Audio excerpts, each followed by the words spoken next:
আসসালামু আলাইকুম beautiful people, আপনারা সবাই কেমন আছেন? আশা করি অনেক ভালো আছেন। কি দেখতেছেন? সুন্দর রাস্তা, সুন্দর রাস্তা। আজকে আমরা চলে যাচ্ছিলাম দাফাতার মোড়ে। আমরা আমার বান্ধবীর একটু বার্থডে ছিল আজকে। রোজা রমজান মাসে কি আর সেলিব্রেট করব, বেশি কিছু করতে পারি নাই। ওর জন্য সামান্য কিছু আর কি স্পেশাল সারপ্রাইজ দিছি, খুবই সামান্য। জানি না ওর কেমন লাগছে বা আমি ওকে স্পেশাল ফিল করাইতে পারছি কিনা, তাও জানি না। আমার কাছে বলতে গেলে আমি মন থেকে যাকে ভালোবাসবো, মন থেকে ভালোবাসবো।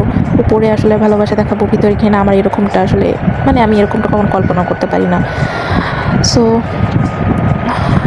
কারোর জন্য কিছু করলে মন থেকে করা উচিত। আর আমরা চলে এসেছিলাম 21শে পুষ্প। তো এই দোকানটাতে দোকানের নামটা আমার সঠিক মনে নাই, এখন ভুলে গেছি, কিছু মনে করবেন না। আমার মনে আসলে ওরকমভাবে কিছু থাকে না।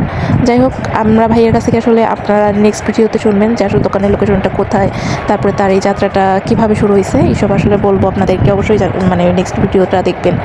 আর আমরা চলে যাচ্ছিলাম ভাইয়ার কাছ থেকে আসলে ফুলটা কাস্টমাইজ করে বানিয়ে নেওয়ার পরে আমি জিজ্ঞাসা করছিলাম যে ভাইয়া আপনি এই ফুলগুলো আসলে কোথা থেকে নিয়ে আসছেন, আপনার কি নিজে বাগান আছে? বলে যে হ্যাঁ আমার বাগান আছে, আমি বাগান থেকে নিয়ে আসলাম মাত্র। তো আমরা সেই বাগানটা আসলে দিতে যাচ্ছিলাম ভাইয়াদের বাসার পাশেই, একটু ছোট্ট করে এখানে একটা বাগান করছে। আর সেই বাগান থেকে সে ফুল সেল দিয়ে থাকে। অবশ্য ফুলগুলো অনেক সুন্দর হয়ে থাকে এবং আপনারাও দেখবেন ভ্রমণবাড়িতে বিভিন্ন জায়গায় বিভিন্ন অনুষ্ঠানে ভাইয়া যায়।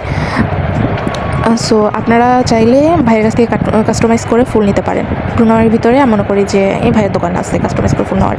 আরেকটা বিশেষ কি বলবো, আমি জাস্ট কল্পনা করতে পারি নাই যে আমি ওকে একটা আসলে আমার ফ্রেন্ডকে একটা চ্যালেঞ্জ দিয়েছিলাম, সেই চ্যালেঞ্জটা ফিল আপ করছে। ফিল আপ করার পর আরেকটা চ্যালেঞ্জ ছিল তার জন্য। ও সেটা একটু হার্ডি বলা চলে।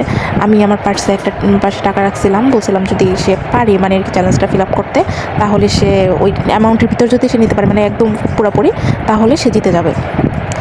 আল্লাহর কি ইচ্ছা, সে 3টে জিনিস দিছে। নেওয়ার পরে সে জিতে গেছে। আমি যেই অ্যামাউন্টটা রাখছি সেই অ্যামাউন্ট অনুযায়ী সে নিয়ে জিতে গেছে।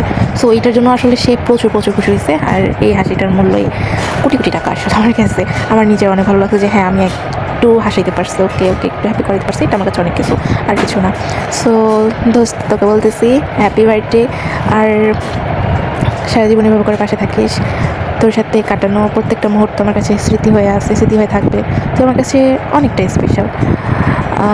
সো গাইস, আজকের ভিডিওটা এতটুকুই ছিল। আপনাদের কেমন লাগছে অবশ্যই জানাবেন। আর আমি আমার ফ্রেন্ডের সাথে কী চ্যালেঞ্জ ধরছি অবশ্যই দেখার জন্য আমার নেক্সট ভিডিওগুলো দেখবেন। আর সবাইকে আল্লাহ হাফেজ। সবাই ভালো থাকবেন, সুস্থ থাকবেন, আমাদের জন্য দোয়া করবেন। আল্লাহ হাফেজ।